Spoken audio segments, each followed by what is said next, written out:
Have you ever wondered why some people work their entire lives and never seem to get ahead financially? A big part of the problem isn't how much they earn, it's where that money is going.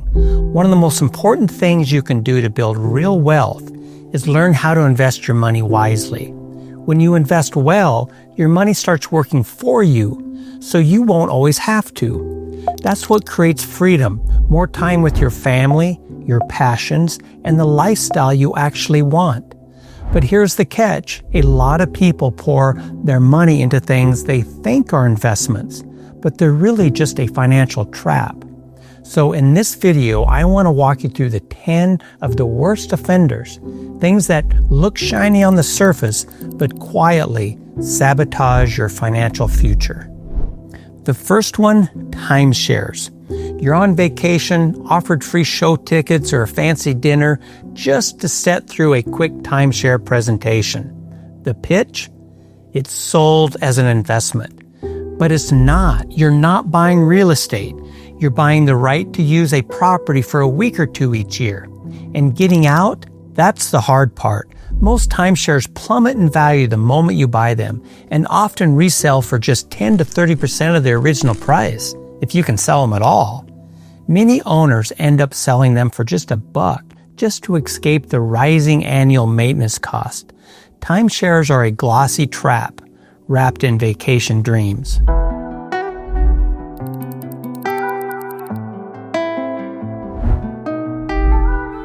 Next up, new cars. There's nothing like that new car smell, but it comes with a steep price. The typical new car loses 15 to 20% of its value the moment you drive it off the lot, and about half of the value within 5 years. And that's not all. You'll also pay more for insurance, higher taxes, and often take on longer loans just to look successful. Expensive cars are one of the things broke people buy to appear wealthy. But financially smart people know building wealth isn't about showing off.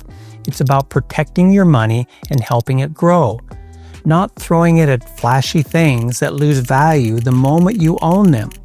Building wealth first is what's important, and someday, if you really want that new car, just pay cash for it and truly enjoy it.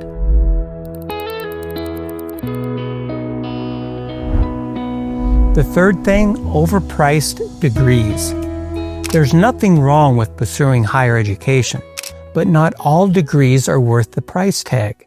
Some students take on huge amounts of debt for a diploma that barely moves the needle in the job market. Over half of graduates end up in jobs that don't even require a degree. And what's worse, around 40% of students who start college never graduate within 6 years. Overpriced degrees are one of the things that keep people broke because they're trying to do the right thing. But financially smart people ask, what's the return on this investment? Because 31% of students are enrolled in programs that actually have a negative return on investment. That's not a path to success. That's a financial trap. And education can absolutely be a smart investment, but most students think more about attending their dream school than whether the degree will pay off. Choose wisely. Build skills, not just student loans. If you play it right, you can build wealth, get your education, without drowning in debt to do it. If you want more of a complete look at this topic, check out my video about the dark truth of college degrees. I'll link it below in the description. I'd like to take a quick moment here to say I'd really appreciate it if you hit that like button, maybe leave some comments below. It really does help the algorithm, and I'd really appreciate it, so thank you. Okay, so the fourth thing is designer clothes and accessories. There's nothing wrong with liking nice things, but let's be real, most luxury brands come with a price tag way beyond their actual value. People spend thousands on designer bags, shoes, and watches, not because they need them, but because they want to be seen. The truth, a lot of people who look rich are actually drowning in debt. Their lifestyle isn't funded by wealth, it's fueled by borrowed money. They're chasing status, not freedom. Wise people invest their money to buy freedom. Others trade away that freedom trying to look rich, stuck in a cycle working to impress people that don't even matter, trading hours for paychecks to fund a closet full of depreciating status symbols. Wearing designer logos doesn't make you rich. Most millionaires, they dress simple. They drive regular cars and they let their money work for them, not sitting in a closet losing value. If you're buying to impress others, you're not buying style, you're buying insecurity. Build your wealth first. Then, if you still want that luxury, pay cash for it and really enjoy it. Not because you're trying to prove anything to anyone, just because you can.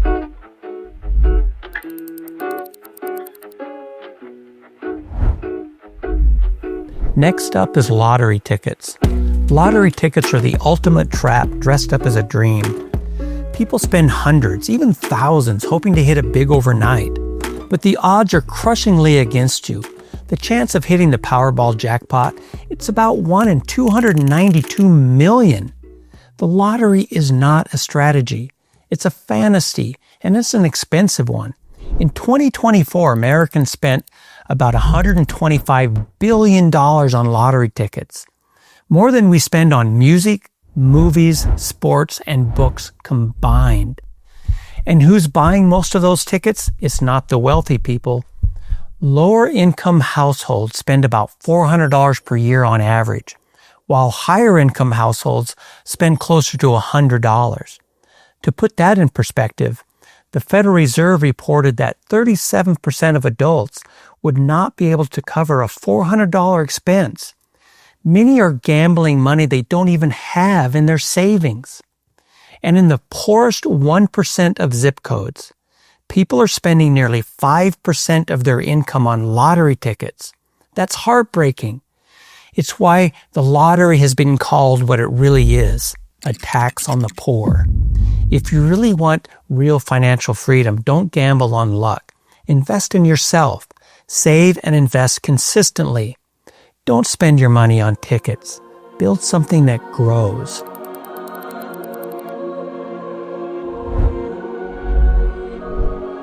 Next up, boats and luxury toys. There's a reason the two happiest days for many boat owners are the day they buy their boat and the day they sell it.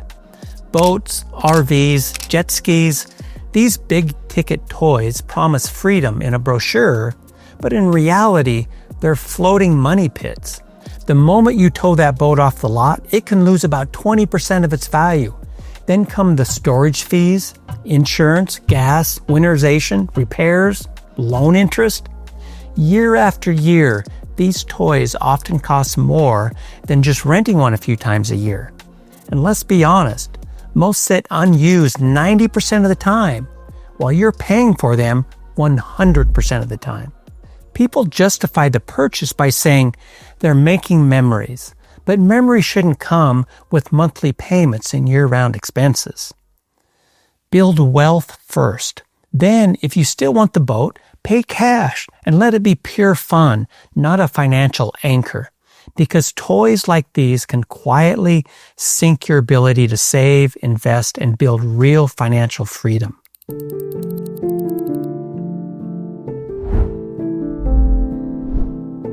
Whole life insurance. They sell it like it's life insurance and an investment at the same time, but for most people it ends up being neither. Whole life comes with sky-high premiums, often 10 to 12 times more expensive than term life for the same coverage. It delivers low returns wrapped in a maze of fine print most people don't fully understand. It's no surprise then that up to 80% of policyholders either surrender or lapse their policies within 20 years, often losing money in the process. According to LIMRA, over half of these policies are dropped within the first 10 years, and 1 in 5 don't even make it past 3. And here's the kicker. When you die, your beneficiaries will not receive the cash value alongside the death benefit. The company keeps the cash value. Your family only gets the death benefit. If you use the cash value while you're alive, it's subtracted from the death benefit. What protection then? Stick with term life. It's cheap, simple, and lets you invest the difference on your own terms. Here's the key rule to remember. Don't mix investing with complicated insurance products. They're pushed hard because the commissions are massive, not because they're in your best interest. The people selling them have a huge conflict of interest.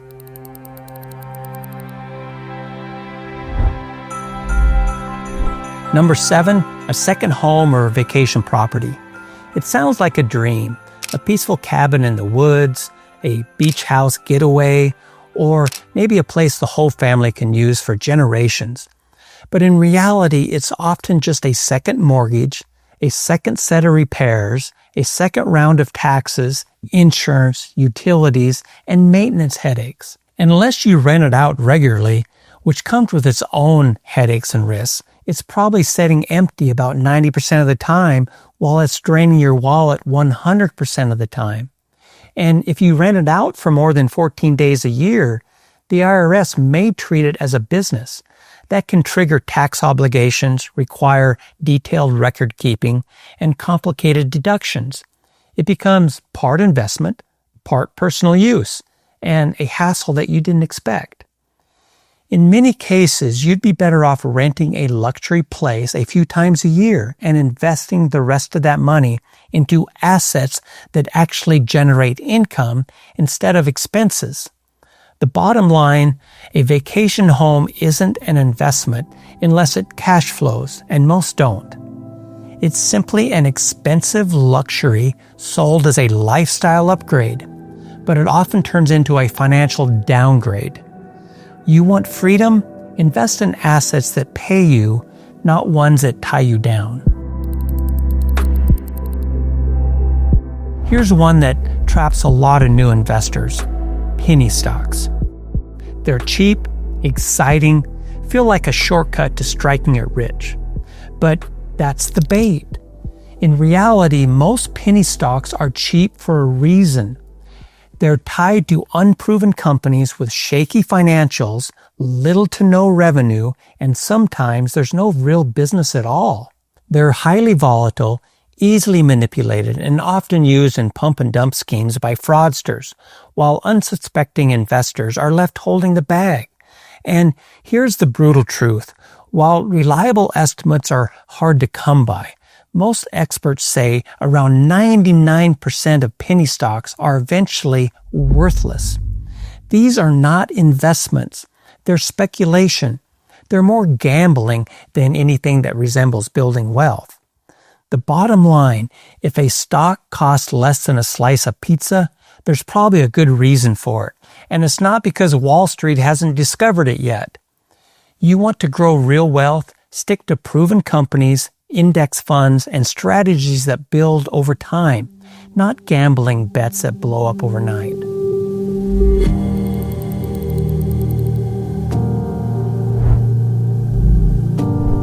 Number 9, anything promising high returns with no risk. You've probably heard things like this on the radio or seen them online or gotten postcards in the mail. Something that says, beat the market with our proven strategy. Secure guaranteed income, regardless of what the market does. It sounds amazing, almost too good to be true. And that's because it is. Anytime you hear a pitch promising high returns with little to no risk, it should set off alarm bells. These are scam artists. That combo does not exist, at least not legally or sustainably. Low risk usually means lower returns. High returns usually comes with higher risks. That's how investing works. There's no magic product that breaks that rule, no matter how confident the voice on the radio sounds. They're designed to attract people who want safety and outperformance, but usually you end up with high fees, poor liquidity, disappointing performance, or stolen money. Bottom line, if it sounds too good to be true, it probably is, especially when it's coming from a radio commercial or a flashy internet ad. There's no secret system. Just stick to sound investing.